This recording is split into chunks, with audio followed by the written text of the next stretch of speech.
the caretaker's daughter, was literally run off her feet. Hardly had she brought one gentleman into the little pantry behind the office on the ground floor and helped him off with his overcoat than the wheezy hall doorbell clanged again, and she had to scamper along the hallway to let in another guest. It was well for her she had not to attend to the ladies also. But Miss Kate and Miss Julia had thought of that and had converted the bathroom upstairs into a ladies' dressing room. Miss Kate and Miss Julia were there, gossiping and laughing and fussing, walking after each other to the head of the stairs, peering down over the banisters and calling down to Lily to ask her who had come. It was always a great affair, the Mrs. Morcans' annual dance. Everybody who knew them came to it, members of the family, old friends of the family, members of Julia's choir, Kate's pupils, and even some of Mary Jane's pupils too. For years and years it had gone off in splendid style, ever since Kate and Julia, after the death of their brother Pat, had left the house in Stony Batter and taken Mary Jane, their niece, to live with them in the gaunt house on Usher's Island, the upper part of which they had rented from Mr. Fulham, the corn factor. That was a good 30 years ago. Mary Jane, who was then a little girl, was now the main prop of the household. She had been through the academy, and many of her pupils belonged to the better class families. But old as they were, her aunts also did their share. Julia was still the leading soprano in Adam and Eve's, and Kate, being too feeble to go about much, gave music lessons on the old square piano in the back room. Lily, the caretaker's daughter, did housemaid's work for them. Though their life was modest, they believed in the best of everything: diamond bone sirloins, 3-shilling tea, and the best bottled stout. Lily got on well with her 3 mistresses. They were fussy, that was all. Of course they had good reason to be fussy on such a night. And then it was long after 10 o'clock, and yet there was no sign of Gabriel and his wife. Besides, they were dreadfully afraid that Freddie Malins might turn up screwed. They would not wish for worlds that any of Mary Jane's pupils should see him under the influence. "Oh, Mr. Conroy," said Lily to Gabriel when she opened the door for him, "Miss Kate and Miss Julia thought you were never coming. Good night, Mrs. Conroy." "I'll engage they did," said Gabriel, "but they forget that my wife takes 3 mortal hours to dress herself." He stood on the mat, scraping the snow from his goloshes, while Lily led his wife to the stairs and called out, "Miss Kate, here's Mrs. Conroy." Kate and Julia came toddling down the dark stairs. Both of them kissed Gabriel's wife and asked was Gabriel with her. "Here I am, as right as the mail, Aunt Kate." "Go on up, I'll follow," called out Gabriel from the dark. He continued scraping his feet vigorously while the 3 women went upstairs. A light fringe of snow lay like a cape on the shoulders of his overcoat and like toe caps on the toes of his galoshes. "Is it snowing again, Mr. Conroy?" asked Lily. She had preceded him into the pantry to help him off with his overcoat. Gabriel smiled at the 3 syllables she had given his surname and glanced at her. She was a slim, growing girl, pale in complexion. He had known her when she was a child and used to sit on the lowest step, nursing a rag doll. "Yes, Lily, I think we're in for a night of it." He looked up at the pantry ceiling, which was shaking with the shuffling of feet on the floor above, listened for a moment to the piano, and then glanced at the girl. "Tell me, Lily, do you still go to school?" "Oh, no, sir, I'm done schooling this year and more." "Ah, then," said Gabriel gaily, "I suppose we'll be going to your wedding one of these fine days with your young man, eh?" The girl glanced back at him over her shoulder and said with great bitterness, "The men that is now is only all palaver and what they can get out of you." Gabriel coloured, as if he felt he had made a mistake, and without looking at her kicked off his galoshes. He was a stout, tallish young man. The high colour of his cheeks pushed upwards even to his forehead. His glossy black hair was parted in the middle and brushed behind his ears. He pulled his waistcoat down more tightly. Then he took a coin from his pocket. "Oh, Lily," he said, thrusting it into her hands. "It's Christmas time, isn't it? Here's a little—" He walked towards the door. "Oh, no, sir," cried the girl. "Really, sir, I wouldn't take it." "Christmas time?" said Gabriel, waving his hand to her in deprecation. The girl, seeing that he had gained the stairs, called out, "Well, thank you, sir." He waited outside the drawing-room door until the waltz should finish. He was still discomposed by the girl's bitter retort. It had cast a gloom over him. He took from his waistcoat pocket a little paper and glanced at the headings he had made for his speech. He was undecided about the lines from Robert Browning, for he feared they would be above the heads of his hearers. The indelicate clacking of the men's heels and the shuffling of their soles reminded him that their grade of culture differed from his. He would only make himself ridiculous by quoting poetry to them which they could not understand. They would think that he was airing his superior education. He would fail with them just as he had failed with the girl in the pantry. He had taken up a wrong tone. His whole speech was a mistake from first to last, an utter failure. Just then, his aunts and his wife came out of the ladies' dressing room. His aunts were two small, plainly dressed old women. Aunt Julia was an inch or so the taller. Her hair was grey, and grey also with darker shadows was her large, flaccid face. Aunt Kate's face, healthier than her sister's, was all puckers and creases, and her hair, braided in the same old-fashioned way, had not lost its ripe nut colour. They both kissed Gabriel frankly. He was their favourite nephew, the son of their dead elder sister, Ellen. "Greta tells me you're not taking a cab back to Monkstown tonight, Gabriel," said Aunt Kate. "No," said Gabriel, turning to his wife. "We had quite enough of that last year, hadn't we? Don't you remember, Aunt Kate, what a cold Greta got out of it? Cab windows rattling all the way." Aunt Kate nodded her head. "Quite right, Gabriel. You can't be too careful."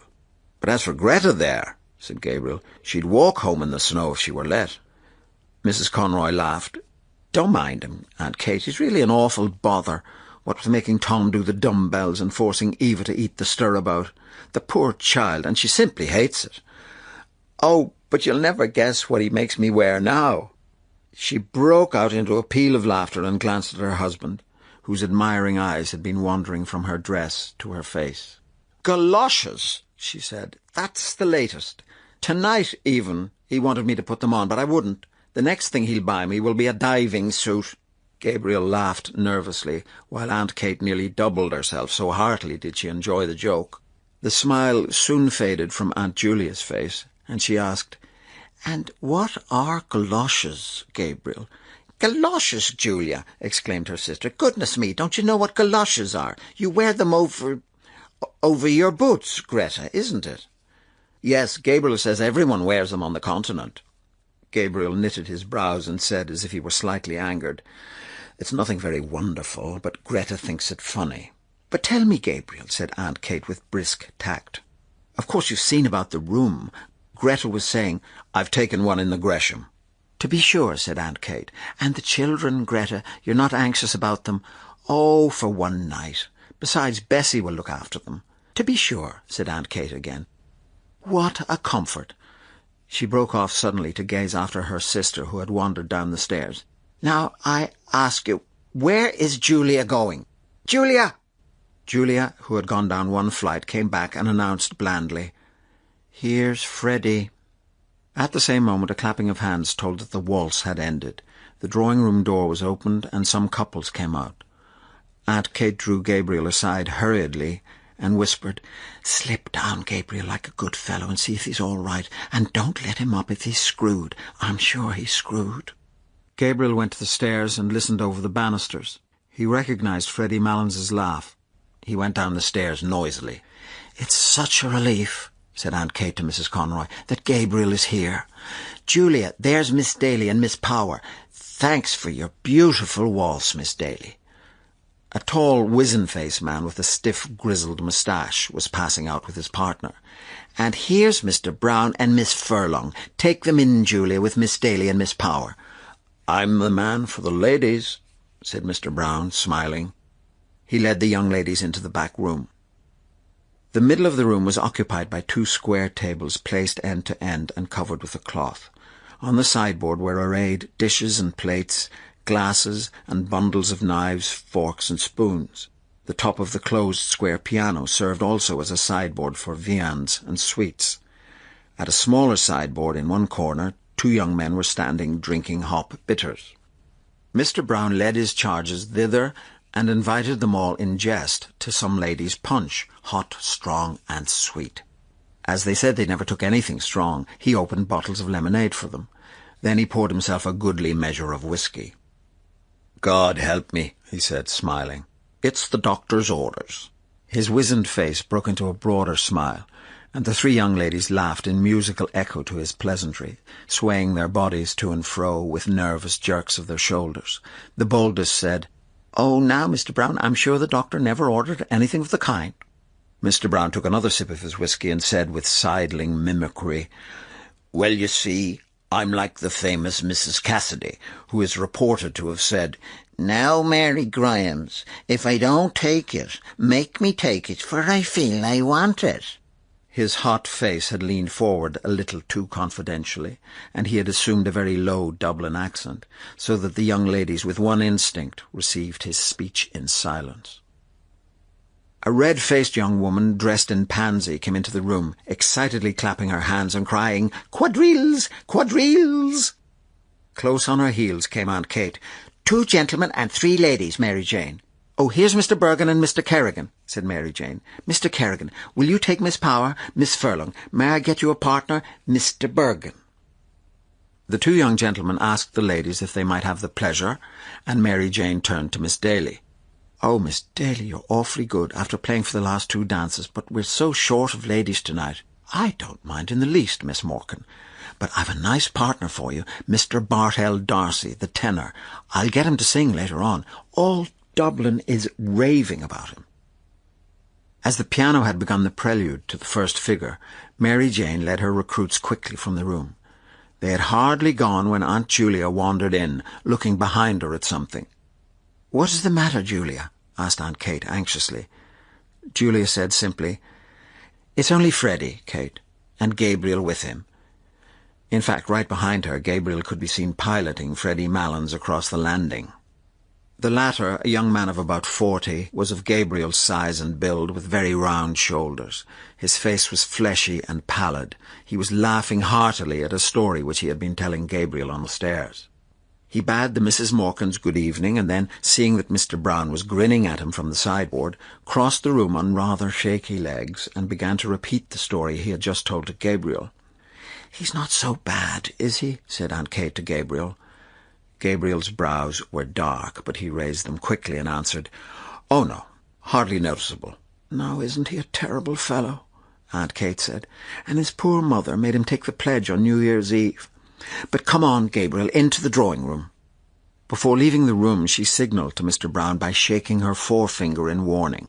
Mr. Brown nodded in answer, and when she had gone, said to Freddie Malins, "Now then, Teddy, I'm going to fill you out a good glass of lemonade." Freddie Malins, who was nearing the climax of his story, waved the offer aside impatiently, but Mr. Brown handed him a full glass of lemonade. Mr. Brown, whose face was once more wrinkling with mirth, poured out for himself a glass of whiskey, while Freddie Malins exploded, before he had well reached the climax of his story, in a kink of high-pitched bronchitic laughter, and setting down his untasted and overflowing glass, began repeating words of his last phrase as well as his fit of laughter would allow him.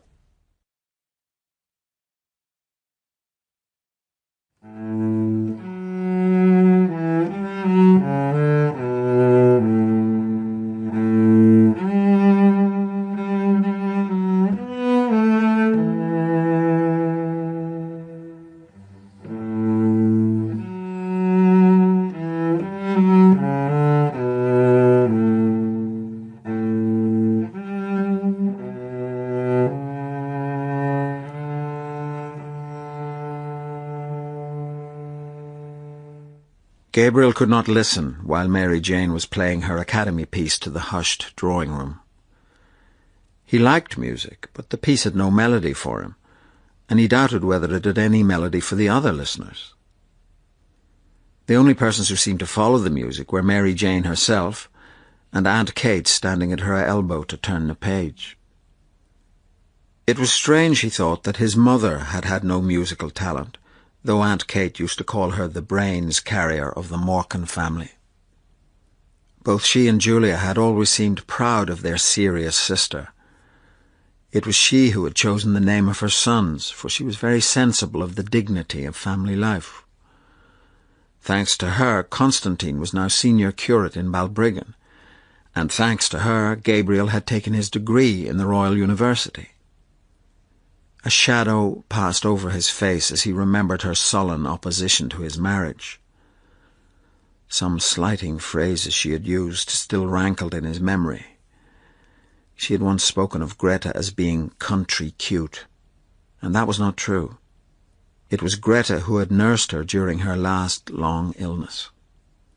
Mary Jane's piece ended, and then lancers were arranged. Gabriel found himself partnered with Miss Ivors. She was a frank-mannered, talkative young lady. The large brooch on her collar bore an Irish device and motto. When they had taken their places, she said abruptly, "I've a crow to pluck with you. Who is G.C.?" Gabriel coloured and was about to knit his brows, as if he did not understand, when she said bluntly, "Oh, innocent Amy, I have found out that you write for the Daily Express. Aren't you ashamed of yourself?" "Why should I be ashamed?" asked Gabriel, trying to smile. "Well, to write for a paper like that. I didn't think you were a West Briton." A look of perplexity appeared on Gabriel's face. It was true that he wrote a literary column every Wednesday in the Daily Express, but that did not make him a West Briton, surely. He wanted to say that literature was above politics. But they were friends of many years' standing, first at the university, then as teachers. He could not risk a grandiose phrase with her. He murmured lamely that he saw nothing political in writing reviews of books. "I was only joking," she said in a friendly tone. She said that a friend had shown her his review of Browning's poems. That was how she had found out the secret, but she liked the review immensely. Then she said suddenly, "Oh, Mr. Conroy, will you come for an excursion to the Aran Isles this summer? Mr. Clancy is coming, and Kathleen Carney. It would be splendid for Greta, too. She's from Connacht, isn't she?" "Her people are," said Gabriel shortly. "But you will come, won't you?" "The fact is," said Gabriel, "I have arranged... Well, you know, every year I go for a cycling tour with some fellows." "Where?" "Well, we usually go to France or Belgium," said Gabriel awkwardly. "And why do you go to France and Belgium instead of visiting your own land?" "Well, it's partly to keep in touch with the languages."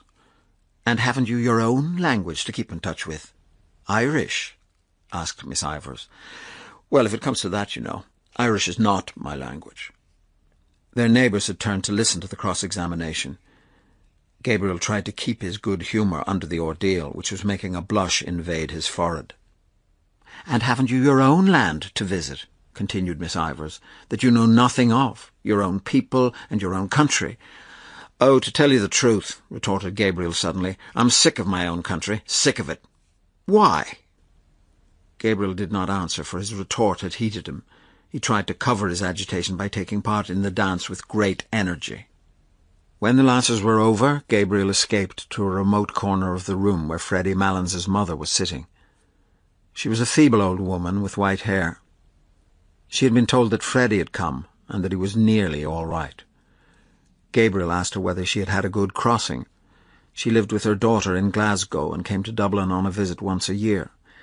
She answered placidly that she'd had a beautiful crossing.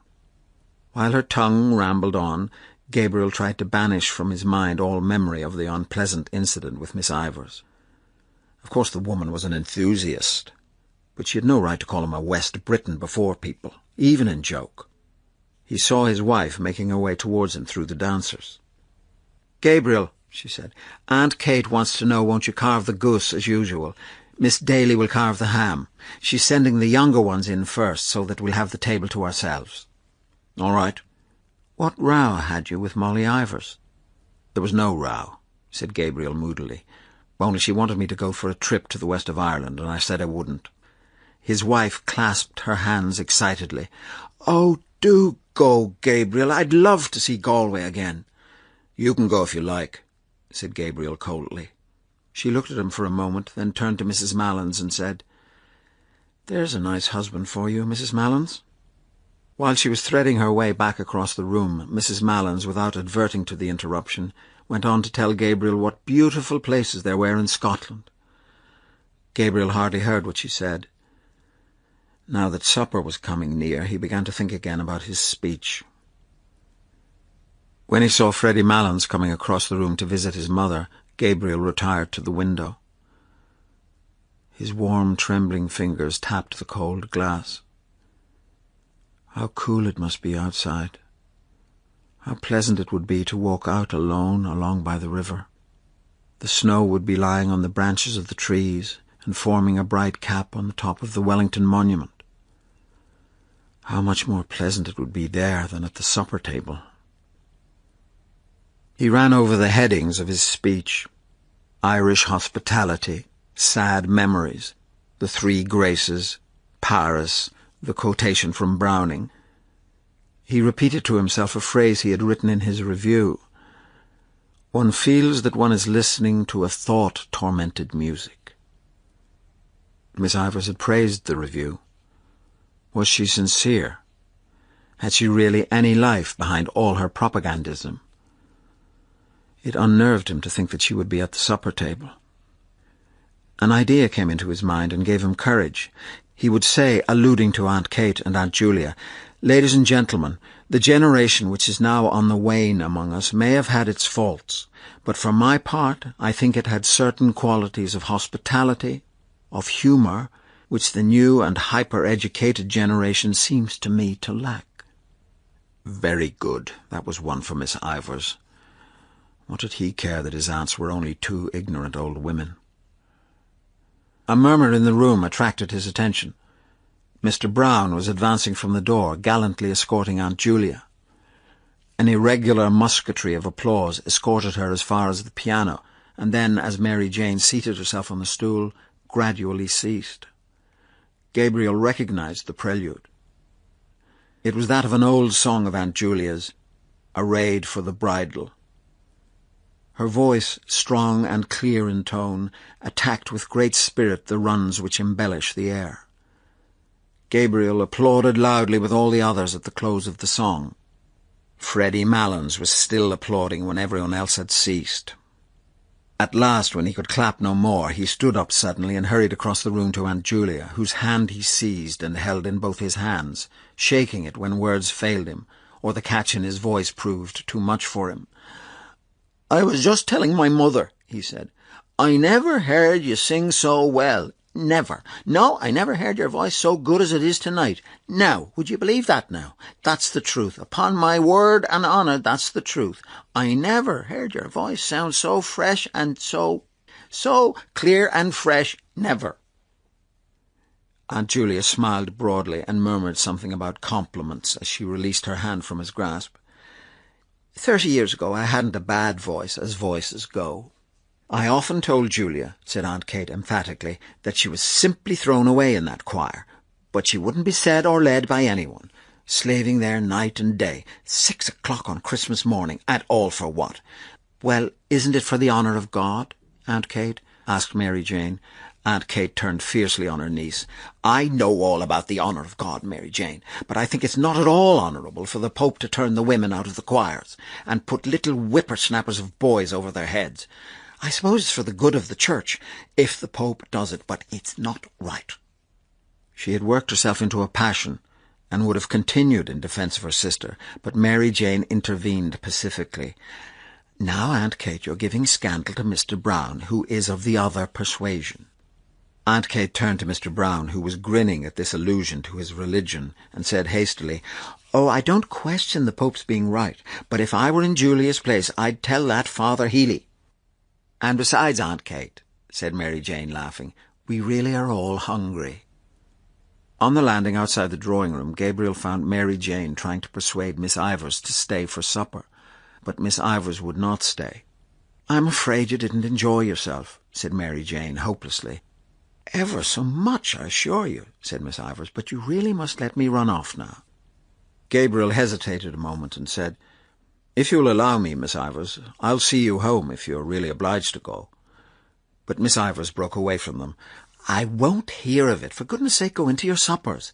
"Bonnachliv," she cried with a laugh as she ran down the staircase.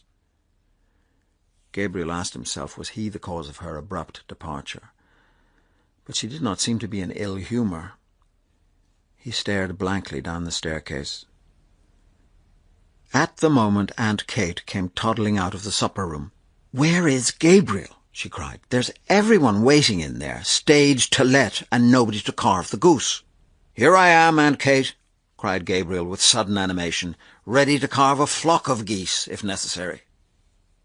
A fat brown goose lay at one end of the table, and at the other end lay a great ham and a round of spiced beef.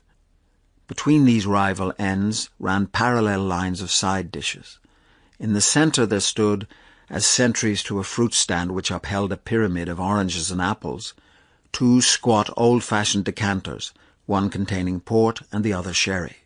On the closed square piano a pudding in a huge yellow dish lay in waiting, and behind it were three squads of bottles of stout and ale and minerals. Gabriel took his seat boldly at the head of the table and plunged his fork firmly into the goose. He felt quite at ease now, for he liked nothing better than to find himself at the head of a well-laden table. While Gabriel and Miss Daly exchanged plates of goose and ham and spiced beef, Lily went from guest to guest with a dish of hot, floury potatoes. Aunt Kate and Aunt Julia carried bottles of stout and ale and minerals. There was a great deal of laughter and noise, the noise of orders, of knives and forks, of corks and glass stoppers. Gabriel began to carve second helpings as soon as he had finished the first round, without serving himself. Everyone protested loudly, so that he compromised by taking a long draught of stout, for he had found the carving hot work. Mary Jane settled down quietly to her supper, but Aunt Kate and Aunt Julia were still toddling round the table. Mr. Brown begged of them to sit down, and so did Gabriel, but they said there was time enough, so that at last Freddie Malins stood up and, capturing Aunt Kate, plumped her down on her chair amid general laughter. When everyone had been well served, Gabriel said, smiling, "Now, if anyone wants a little more of what vulgar people call stuffing, let him or her speak." A chorus of voices invited him to begin his own supper. Gabriel set to his supper and took no part in the conversation with which the table covered Lily's removal of the plates. The subject of talk was the opera company at the Theatre Royal. Mr. Bartell D'Arcy, the tenor, praised highly the leading contralto, but Miss Furlong thought she had a rather vulgar style of production. Mary Jane said that one of her pupils had given her a pass for Mignon. It was very fine, but it made her think of poor Georgina Burns. Mr. Brown spoke of the old Italian companies that used to come to Dublin, Tietjens, Il Madimushka, Campanini, the great Trebelli. "Those were the days," he said. "For me," said Aunt Kate, "there was only one tenor. His name was Parkinson. I heard him in his prime." Yes, said Mr. Brown. "I remember hearing of old Parkinson, but he's too far back for me. A beautiful, pure English tenor," said Aunt Kate with enthusiasm.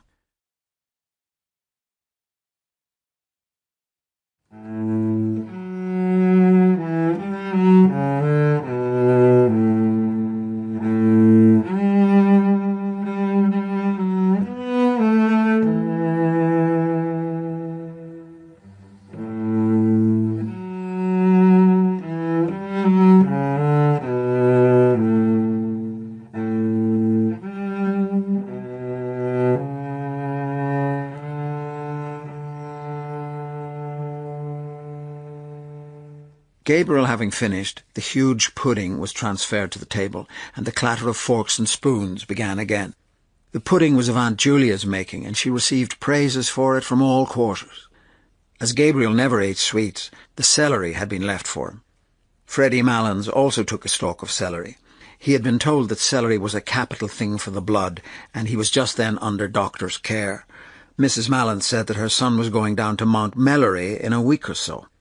The table then spoke of how bracing the air was down there, how hospitable the monks were, and how they never asked for a penny piece from their guests. "Although most people give some donation to the monastery," said Mary Jane. "I wish we had an institution like that in our church," said Mr. Brown candidly. He was astonished to hear that the monks never spoke, got up at 2 a.m. and slept in their coffins. He asked what they did it for. "That's the rule of the order," said Aunt Kate firmly. "Yes, but why?" asked Mr. Brown. Aunt Kate repeated that it was the rule, that was all. Mr. Brown still seemed not to understand. Freddie Malins explained to him, as best he could, that the monks were trying to make up for the sins committed by all the sinners in the outside world. The explanation was not very clear, for Mr. Brown grinned and said, "I like that idea very much, but wouldn't a comfortable spring bed do them as well as a coffin?" "The coffin," said Mary Jane, "is to remind them of their last end." As the subject had grown lugubrious, it was buried in a silence of the table.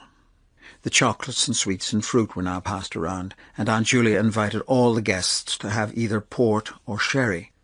As the last glasses were filled, a few gentlemen patted the table gently as a signal for silence. The silence came, and Gabriel pushed back his chair and stood up.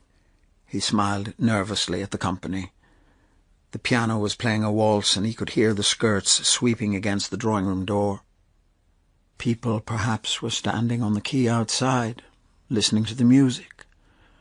The air was pure there. In the distance, the Wellington Monument wore a gleaming cap of snow. He began. "Ladies and gentlemen, it has fallen to my lot this evening, as in years past, to perform a very pleasing task, but a task for which I'm afraid my poor powers as a speaker are all too inadequate." "No, no," said Mr. Brown. "But however that may be, I can only ask you to lend me your attention for a few moments while I endeavour to express to you in words what my feelings are on this occasion. Ladies and gentlemen, it is not the first time that we have gathered together under this hospitable roof. It is not the first time that we have been the recipients, or perhaps I had better say, the victims of the hospitality of certain good ladies." Everyone laughed or smiled at Aunt Kate and Aunt Julia and Mary Jane, who all turned crimson with pleasure. Gabriel went on more boldly. "I feel more strongly with every recurring year that our country has no tradition which does it so much honour as that of its hospitality.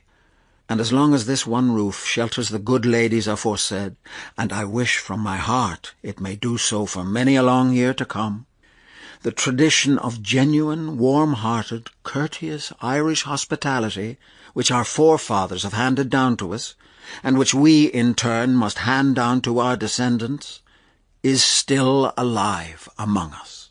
A murmur of assent ran round the table. It shot through Gabriel's mind that Miss Ivors had gone away discourteously, and he said with confidence in himself, "Ladies and gentlemen, a new generation is growing up in our midst, a generation actuated by new ideas and new principles. But sometimes I fear that this new generation, educated or hyper-educated as it is, will lack those qualities of humanity, of hospitality, of kindly humour which belonged to an older day." Listening tonight to the names of all those great singers of the past, it seemed to me, I must confess, that we were living in a less spacious age. Those days might, without exaggeration, be called spacious days. And if they are gone, let us hope at least that in gatherings such as this we shall still speak of them with pride and affection, still cherish the memory of those dead and gone great ones whose fame the world will not willingly let die. "Hear, hear," said Mr. Brown loudly. "But yet," continued Gabriel, "I will not linger on the past. Here we are gathered together for a brief moment from the bustle and rush of our everyday routine. We are met here as friends, and as the guests of, what shall I call them? The three graces of the Dublin musical world." The table burst into applause and laughter at this allusion. Gabriel continued, "Ladies and gentlemen, I will not attempt to play tonight the part that Paris played on another occasion. I will not attempt to choose between them. The task would be beyond my poor powers. For when I view them in turn, whether it be our chief hostess herself, whose good heart has become a byword with all who know her, or her sister, whose singing was a revelation to us all tonight, or last but not least, our youngest hostess, talented, cheerful and hard-working, I confess, ladies and gentlemen, that I do not know to which of them I should award the prize." Gabriel glanced at his aunts, and seeing the large smile on Aunt Julia's face, and the tears which had risen to Aunt Kate's eyes, hastened to his close. He raised his glass of port. Let us toast them all three together.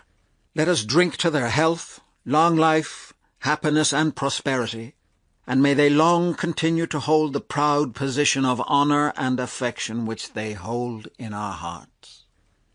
All the guests stood up, glass in hand, and turning towards the three seated ladies, sang in unison, with Mr. Brown as leader, "For they are jolly gay fellows, for they are jolly gay fellows, for they are jolly gay fellows, which nobody can deny." The acclamation which followed was taken up beyond the door of the supper-room by many of the other guests, and renewed time after time. The piercing morning air came into the hall where they were standing, so that Aunt Kate said, "Close the door, somebody. Mrs. Mallins will get her death of cold." "Brown is out there," said Mary Jane. At that moment Mr. Brown came in from the doorstep, laughing. He was dressed in a long green overcoat. He pointed down the snow-covered quay from where the sound of shrill whistling was borne in. "Freddie will have all the cabs in Dublin out," he said. Gabriel advanced from the pantry, struggling into his overcoat. "Greta not down yet?" "She's getting on her things, Gabriel," said Aunt Kate. Mary Jane glanced at Gabriel and Mr. Brown and said with a shiver, "I wouldn't like to face your journey home at this hour." "I'd like nothing better this minute," said Mr. Brown stoutly, "than a drive with a good spanking goer between the shafts." "We used to have a very good horse and trap at home," said Aunt Julia sadly. "The never-to-be-forgotten Johnny," said Mary Jane, laughing. "What was so wonderful about Johnny?" asked Mr. Brown. "The late lamented Patrick Morkan, our grandfather, that is," explained Gabriel, "was a glue boiler." "Oh, Gabriel," said Aunt Kate, laughing, "he had a starch mill." "Well, glue or starch. The old gentleman had a horse by the name of Johnny. Johnny worked in the old gentleman's mill, walking round and round to drive the mill. That was all very well, but now comes the tragic part about Johnny. One day the old gentleman thought he'd drive out with the quality to a military review in the park. So the old gentleman, as I said, harnessed Johnny and drove out in grand style from his ancestral mansion, and everything went on beautifully until Johnny came in sight of King Billy's statue, and whether he fell in love with the horse King Billy sits on, or whether he thought he was back in the mill, anyhow he began to walk round the statue. Gabriel paced in a circle round the hall in his goloshes, amid the laughter of the others. Round and round he went, and the old gentleman was highly indignant. "Go on, sir! What do you mean, sir? Johnny! Can't understand the horse!" The peal of laughter which followed Gabriel's imitation of the incident was interrupted by a knock at the hall door. Mary Jane opened it and let in Freddie Mallins. "I can only get one cab," he said, puffing after his exertions. "Oh, we'll find another one along the quay," said Gabriel. Mrs. Mallins was helped down the front steps by her son and Mr. Brown, and after many manoeuvres, hoisted into the cab. Gabriel had not gone to the door with the others. He was in a dark part of the hall, gazing up the staircase. A woman was standing near the top of the first flight, in the shadow also. He could not see her face, but he could see the terracotta and salmon-pink panels of her skirt, which the shadow made appear black and white. It was his wife. She was leaning on the banisters, listening to something. Gabriel was surprised at her stillness and strained his ear to listen also. But he could hear little save the noise of laughter and dispute on the front steps, a few chords struck on the piano, and a few notes of a man's voice singing. He stood still in the gloom of the hall, trying to catch the air that the voice was singing, and gazing up at his wife. There was grace and mystery in her attitude, as if she were a symbol of something. He asked himself, what is a woman standing on the stairs in the shadow, listening to distant music, a symbol of? If he were a painter, he would paint her in that attitude. Her blue felt hat would show off the bronze of her hair against the darkness, and the dark panels of her skirt would show off the light ones. Distant music, he would call the picture, if he were a painter. Aunt Kate, Aunt Julia, and Mary Jane came down the hall. Now that the door was closed, the voice could be heard more clearly. The song seemed to be in the old Irish tonality. The voice, made plaintive by distance and by the singer's hoarseness, faintly illuminated the cadence of the air with words expressing grief. Oh, the rain falls on my heavy locks, and the dew wets my skin. My babe lies cold. "Oh," exclaimed Mary Jane, "it's Bartell D'Arcy singing, and he wouldn't sing all the night." Mary Jane ran to the staircase, but the singing stopped abruptly. "Is he coming down, Greta?" she called. Gabriel heard his wife answer yes, and saw her come down towards them. A few steps behind her were Mr. Bartell D'Arcy and Miss O'Callaghan. "Oh, Mr. D'Arcy," cried Mary Jane, "it's downright mean of you to break off like that when we were in raptures listening to you." "Can't you see that I'm as hoarse as a crow?" said Mr. D'Arcy roughly. He went into the pantry hastily and put on his overcoat. "It's the weather," said Aunt Julia after a pause. "Yes, everybody has colds," said Aunt Kate. "They say," said Mary Jane, "we haven't had snow like it for 30 years, and I read this morning in the newspapers that the snow is general all over Ireland." Mr. D'Arcy came from the pantry, fully swathed and buttoned. Everyone urged him to be very careful of his throat in the night air. Gabriel watched his wife, who did not join in the conversation. She was standing under the fanlight, and the flame of the gas lit up the rich bronze of her hair. At last she turned towards them, and Gabriel saw that her eyes were shining. A sudden tide of joy went leaping out of his heart. "Mr. D'Arcy," she said, "what is the name of that song you were singing?" "It's called The Lass of Aughrim." "The Lass of Aughrim. I couldn't think of the name." "It's a very nice air," said Mary Jane. "I'm sorry you were not in voice tonight." "Now, Mary Jane," said Aunt Kate, "don't annoy Mr. D'Arcy." And seeing that they were all ready to start, she shepherded them to the door, where good night was said. The morning was still dark. A dull yellow light brooded over the houses and the river. It was slushy underfoot, and only patches of snow lay on the quay. She was walking on before him with Mr. D'Arcy. She had no longer any grace of attitude, but Gabriel's eyes were still bright with happiness. The blood went bounding along his veins, and the thoughts went rioting through his brain, proud, joyful, tender. He longed to run after her noiselessly, catch her by the shoulders and say something affectionate into her ear. Like the tender fire of stars, moments of their life together that no one would ever know of broke upon and illumined his memory. He longed to recall to her those moments, to make her forget the years of their dull existence together and remember only their moments of ecstasy. For the years, he felt, had not quenched their soul's tender fire.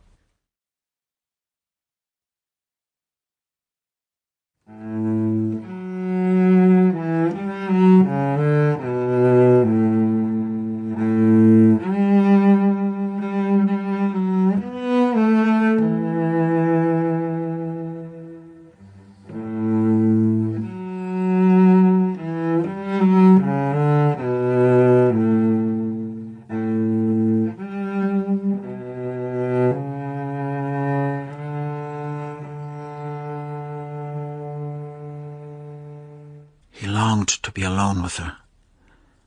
When the others had gone away, when he and she were in the room in their hotel, then they would be alone together. He would call her softly, "Greta." Perhaps she would not hear at once. She would be undressing. Then something in his voice would strike her. She would turn and look at him. At the corner of Wine Tavern Street they met a cab. He was glad of its rattling noise, as it saved him from conversation. She was looking out of the window and seemed tired. The horse galloped along under the murky morning sky, and Gabriel was again in a cab with her, galloping to catch the boat, galloping to their honeymoon. When the cab drew up before the hotel, Gabriel jumped out and paid the driver. He gave the man a shilling over his fare. She leaned for a moment on his arm in getting out of the cab, and while standing at the curbstone, bidding the others good night. She leaned lightly on his arm, as lightly as when she had danced with him a few hours before. He had felt proud and happy then, happy that she was his, proud of her grace and wifely carriage, But now the touch of her body sent through him a keen pang of lust. As they stood at the hotel door, he felt that they had escaped from their lives and duties and run away together to a new adventure. She mounted the stairs. His arms were trembling with desire to seize her, and only the stress of his nails against the palms of his hands held the wild impulse of his body in check. The porter led them along a corridor and opened a door. Gabriel threw his overcoat and hat on a couch and crossed the room towards the window. He looked down into the street in order that his emotion might calm a little. Then he turned and leaned against a chest of drawers. She was standing before a large swinging mirror, unhooking her waist. Gabriel paused for a few moments, watching her, and then said, "Greta." She turned slowly. Her face looked so weary that the words would not pass Gabriel's lips. No, it was not the moment yet. "You looked tired," he said. "I am a little," she answered. "You don't feel ill or weak?" "No, tired, that's all." She went on to the window and stood there, looking out. Gabriel waited again, and then, fearing that diffidence was about to conquer him, he said abruptly, "By the way, Greta—" "What is it?" "You know that poor fellow Malins?" he said quickly. "What about him?" "Well, he's a decent sort of chap after all," continued Gabriel in a false voice. "He gave me back that sovereign I lent him, and I didn't expect it." He was trembling now with annoyance. Why did she seem so abstracted? He was in such a fever of rage and desire that he did not hear her come from the window. She stood before him for an instant, looking at him strangely. Then suddenly raising herself on tiptoe, she kissed him. "You are a very generous person, Gabriel." Gabriel, trembling with delight at her sudden kiss, put his hands on her hair and began smoothing it back. His heart was brimming over with happiness. Just when he was wishing for it, she had come to him of her own accord. Perhaps her thoughts had been running with his. Drawing her towards him, he said softly, "Greta, dear, what are you thinking about?" She did not answer. "Tell me what it is, Greta." She did not answer at once. Then she said in an outburst of tears, "Oh, I'm thinking about that song, the Lass of Aughrim." She broke loose from him and ran to the bed, and throwing her arms across the bed rail, hid her face. Gabriel stood stock still for a moment in astonishment, and then followed her. "What about the song? Why does that make you cry?" She raised her head and dried her eyes with the back of her hand like a child. A kinder note than he had intended went into his voice. "Why, Greta?" "I'm thinking about a person long ago who used to sing that song." "And who was the person?" asked Gabriel, smiling. "It was a person I used to know in Galway when I was living with my grandmother." The smile passed away from Gabriel's face. "Someone you were in love with?" he asked ironically. "It was a young boy I used to know, named Michael Fury. He used to sing that song, the Lass of Aughrim. He was very delicate." Gabriel was silent. "I can see him so plainly," she said after a moment. "Such eyes as he had, big dark eyes, and such an expression in them. An expression." "Oh, then you were in love with him?" "I used to go out walking with him when I was in Galway." A thought flew across Gabriel's mind.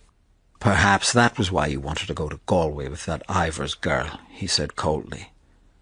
She looked at him in surprise. "What for?" He shrugged his shoulders.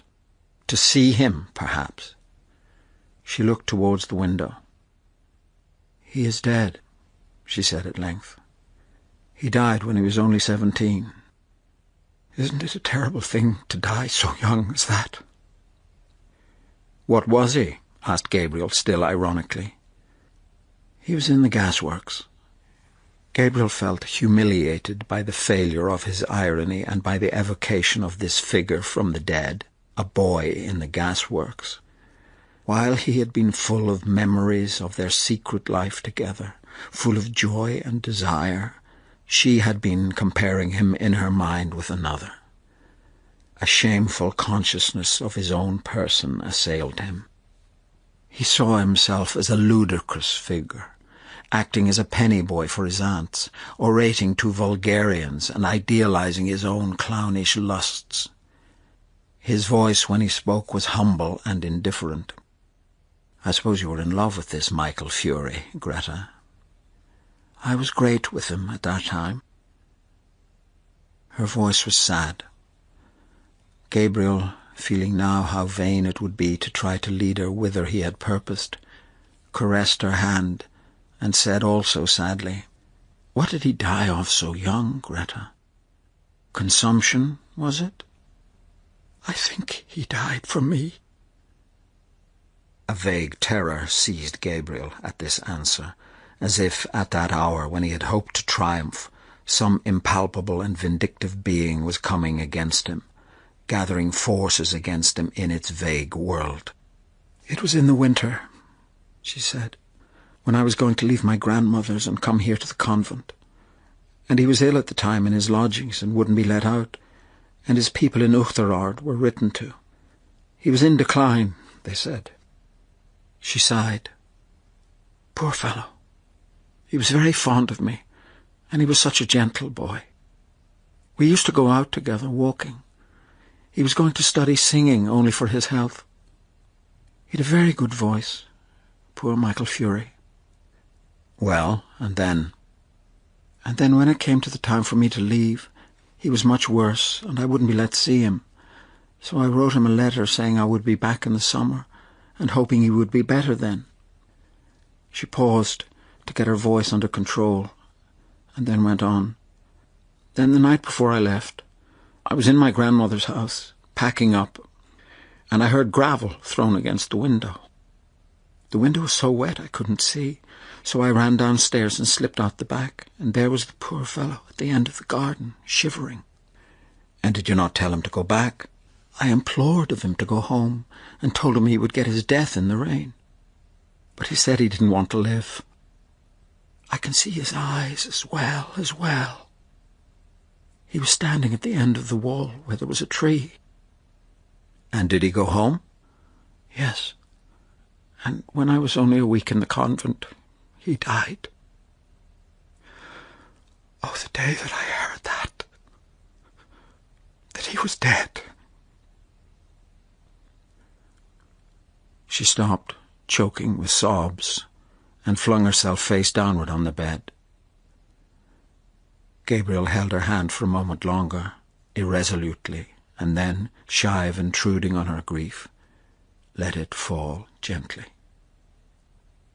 She was fast asleep.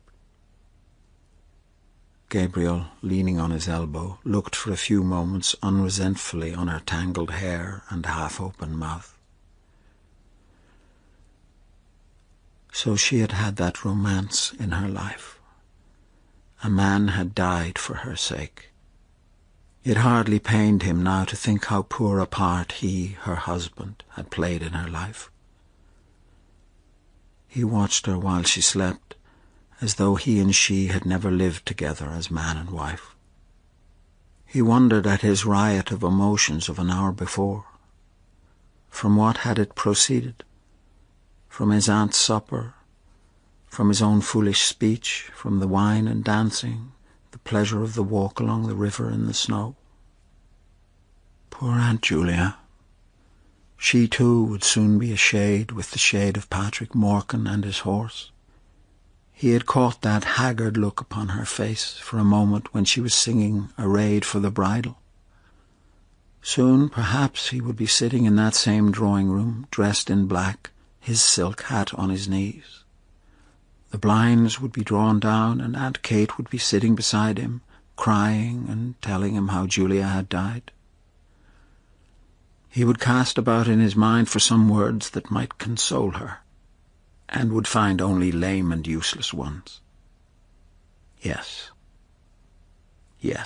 that would happen very soon. One by one, they were all becoming shades. Better pass boldly into that other world in the full glory of some passion then fade and wither dismally with age. He thought of how she who lay beside him had locked in her heart for so many years that image of her lover's eyes when he had told her that he did not wish to live. Generous tears filled Gabriel's eyes. He had never felt like that himself towards any woman, but he knew that such a feeling must be love. The tears gathered more thickly in his eyes, and in the partial darkness he imagined he saw the form of a young man standing under a dripping tree.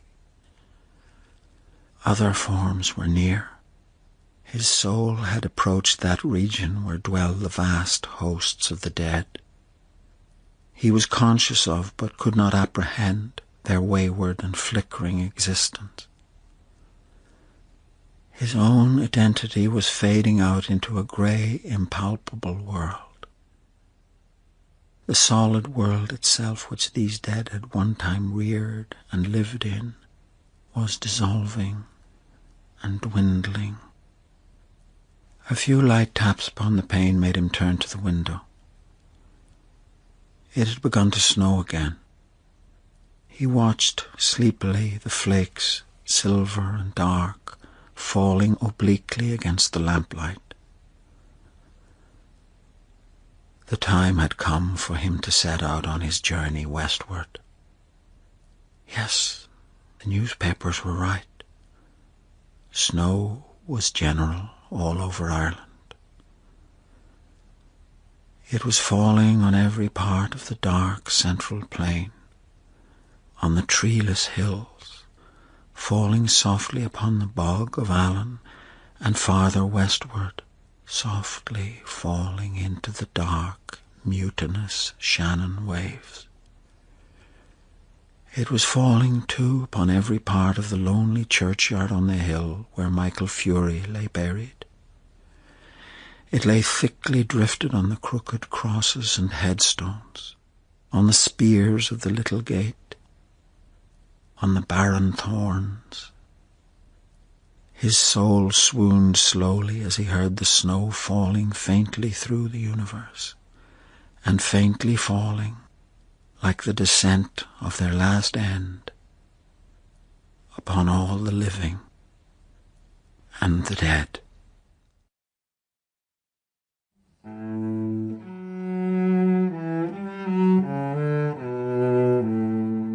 That was Dubliners by James Joyce, abridged by Doreen Estell and produced by Stephen Wright.